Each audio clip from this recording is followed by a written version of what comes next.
आज म तपाईहरुलाई राष्ट्रिय परिचय पत्र कसरी चेक गर्ने र तपाईको प्रिन्ट भएको छ कि छैन, राष्ट्रिय परिचय पत्र प्रिन्ट भएको छ कि छैन, कसरी चेक गर्ने भनेर बताउन गइरहेको छु।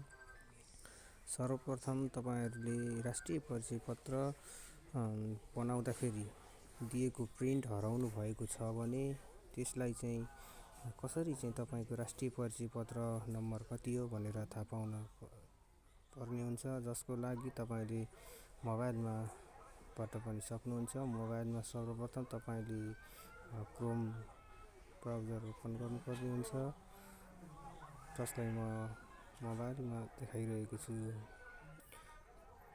क्रोम ब्राउजरमा जानुहोस्।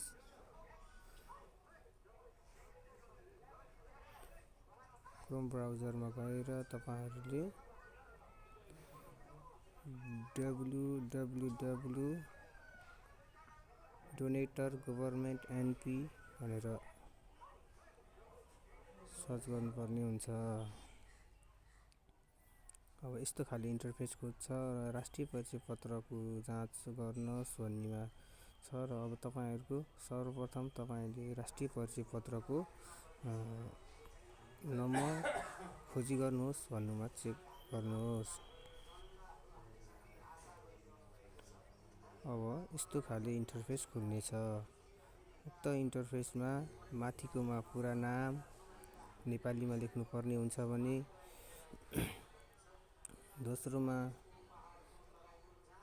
तपाईहरुले यो इंग्लिशमा नाम लेख्नु पर्ने हुन्छ, अनि जन्म मिति तोकेहा विक्रम सम्वतमा लेख्नु पर्ने हुन्छ, नागरिकता जारी मिति। अब यो दिएको क्याप्चालाई हाली खोज गर्न क्याप्चा हानी चाहिँ तपाईहरुले यो खोजी गर्नुहोस्मा क्लिक गर्न सक्नुहुनेछ। त्यसपछि इन्टरफेस खोल्छ। सर्वप्रथम माथिपट्टि तपाईहरुको फोटो आउँछ र त्यो भन्दा माथि तपाईको नेशनल आइडी कार्ड राष्ट्रिय परिचय पत्र नम्बर आउँछ, अनि तलपट्टि सिटिजनशिप भएको नम्बरहरु आउनेछ। यसरी तपाईले आफ्नो परिचय पत्र राष्ट्रिय परिचय पत्र बनाउन जाँदाखेरि पेपर हराउनु भएको छ भने पनि पत्ता लगाउन सक्नुहुनेछ। DOC गभर्नमेन्ट वेबसाइट खोल्नु होला। खोली सर्च गर्न सक्नुहुनेछ। अब यहाँ अगाडि नै राष्ट्रिय परिचय पत्रको अवस्था के कस्तो छ भनेर एउटा वेबसाइट खोल्नेछ, जसमा क्लिक गरी यस्तो खाले इन्टरफेस खुल्नेछ र अघि थाहा पाएको राष्ट्रिय परिचय पत्र नम्बरलाई उक्त यो राष्ट्रिय परिचय पत्र नम्बरमा राखी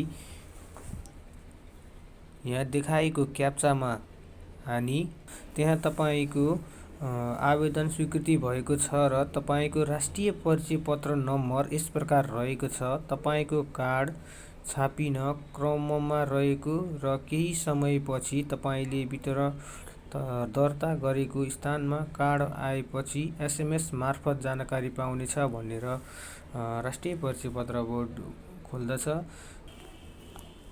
राष्ट्रिय परिचय पत्र बनाइसकेपछि 1 देखि 1.5 वर्ष भित्रमा चाहिँ तपाईको यो कार्ड छापिएर आउनेछ। लाइक र सब्स्क्राइब गर्न नभुल्नु होला। धन्यवाद।